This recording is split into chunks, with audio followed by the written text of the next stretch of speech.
Hello, I am doctor Sonal Richharia. आज मैं आपसे बात करूंगी प्रेगनेंसी में फर्स्ट ट्राइमेस्टर में जो बहुत ज़्यादा नौशिया और वॉमिटिंग होती है उसके बारे में। अब सबसे बड़ी समस्या जो प्रेगनेंसी में रहती है कि ये नौशिया वॉमिटिंग इतनी ज़्यादा होती है कि हम प्रेगनेंसी के एक्साइटमेंट को भी भूल जाते हैं। तो इस वीडियो में हम 3 चीज़ों पे मेन बात करेंगे। सबसे पहले ये होती क्यों है, क्या करना चाहिए, क्यों आखिर ये परेशानी होती। दूसरा, इसके लिए हम क्या होम रेमेडीज या क्या स्मॉल टिप्स रख सकते हैं। तीसरा जो बात हम करने वाले हैं कि अगर ये एग्रवेट हो जाए तो क्या करना है। ठीक, सबसे पहले ये होती क्यों है। ये होती है प्रेगनेंसी के 2 हार्मोन्स के कारण। एक HCG जो प्रेगनेंसी में बढ़ता ही है।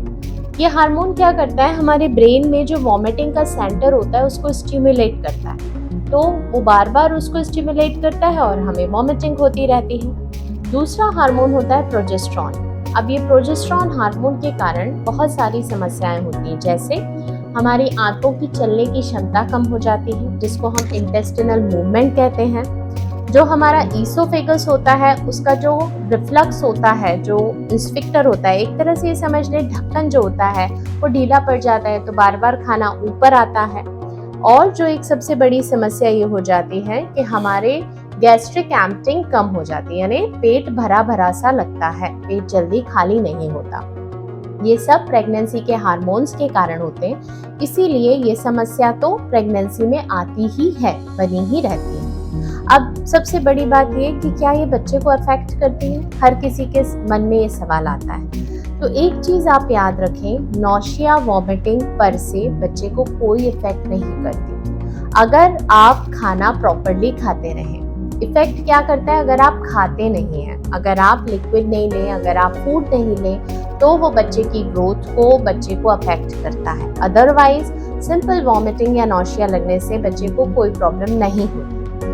अब इसको ठीक करने के क्या उपाय किए जा सकते हैं, मैं 5 उपाय बताऊंगी, which is a home remedy. It is not a or a small tips. It is not any kind of medicine. Number 1 ये कि आप सुबह उठते से पहले कुछ खाएं। रात में ब्रश करके सोएं, सुबह ब्रश भी ना करें, आपकी आंख खुले और आपको कुछ खाना है। इससे क्या फायदा होगा, इससे ये फायदा होगा कि जो रात भर का ग्लूकोज लेवल आपका कम हो गया है नहीं खाने के कारण, वो एकदम से बूस्टअप होगा और उठते से जो मॉर्निंग सिकनेस होती है वो नहीं होगी। सेकेंडली, दूसरे नंबर की टिप इज हर 2 घंटे का अलार्म भर के रखिए अपने मोबाइल पर और हर अलार्म पे आप थोड़ा थोड़ा कुछ खाते रहिए। It is a munching, small munching करिए, जैसे आप चना खा लें, मूंगफली खा लें, थोड़े से फल खा लें, एक केला खा लें, anything, 2 spoons of anything you can eat, but eat in every 2 hours frequently, तो वो आपको बहुत हेल्प करेगा। नंबर 3, रात को सोते समय, that is at the bed time, please take a healthy diet. Healthy diet means बहुत थोड़ी सी भी नहीं होनी चाहिए कि केवल हमने मूंग की दाल खिचड़ी खा ली तो आपको हैवीनेस नहीं लगेगी, नींद नहीं आएगी, फिर से आपकी वॉमिटिंग बढ़ जाएगी। या इतना हैवी भी ना खा ले कि हमने छोले भटूरे खा लिए तो वो फिर पचेगा नहीं। So try to have a healthy balanced diet before 8 o'clock in the dinner. Now the 4th one, ज़्यादा पानी ना पिए जब आपको नौशिया हो रहा है। आप याद रखें, लिक्विड्स अंदर जाता भी जल्दी है, बाहर आता भी जल्दी है, तो कोशिश करनी है ड्राई चीज़ें थोड़ी थोड़ी लें हम। सुबह उठ के भी सबसे पहले हमें बिस्किट्स, टोस्ट, ड्राई फ्रूट्स या फिर आपकी मटरी जो बनती है घर में, कुछ भी ड्राई खाएं। ये आपके पैलेट को कवर करेगा और जल्दी वॉमिटिंग नहीं होने देगा। अब जो 5th टिप है मैं बता रही हूँ, लोगों के मन में ये भ्रांति रहती है कि अदरक नहीं खाना चाहिए, पर ऐसा नहीं है। ये मेडिकली प्रूव हुआ है कि अगर आप अदरक के स्लाइस करके उसको हल्के नमक में डाल के चूसते रहते हैं तो आपकी वॉमिटिंग के सेंसेशन कम होते हैं।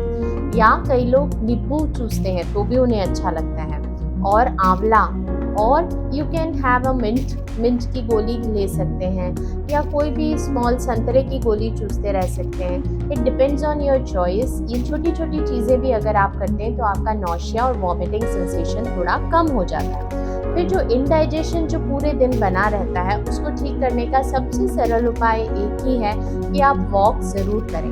थोड़ा थोड़ा वॉक आप करते रहेंगे तो उससे आपका डाइजेशन प्रॉपर बना रहेगा, और अगर हेल्दी डाइट फाइबर्स लेंगे तो ये अपने आप कम होता जाएगा।